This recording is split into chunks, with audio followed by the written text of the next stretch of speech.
So just as an overview of what we learned today. First, you learned about the body's normal regulation of pH.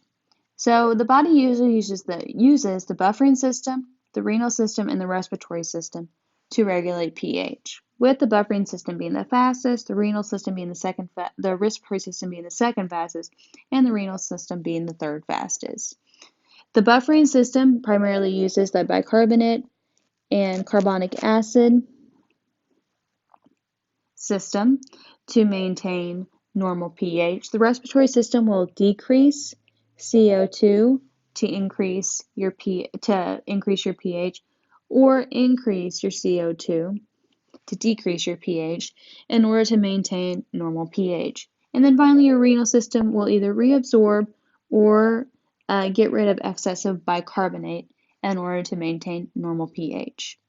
We talked about how to interpret an ABG, whether you're going to identify patients with low pHs of having acidosis, high pHs of having alkalosis, or their primary problem being metabolic, meaning that they have either excessive bicarbonate or low bicarbonate, or respiratory, aka being due to their CO2.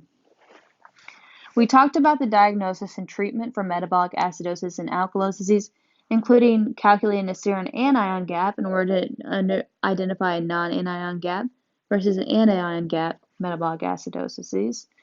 And in that, we talked about some of the different ways we can distinguish against types of these, including the non-anion gap renal tubular acidosis and some of the major causes of anion gap acidosis. And then finally, we talked about metabolic alkalosis with its two major types being chloride responsive versus chloride resistant, and the treatments for each. With chloride responsive, needing either excess of normal saline or acetazolamide, or in those that with a severe disease or having persistent needing hydrochloric acid, and then chloride resistant, pretty much reducing the underlying cause and correcting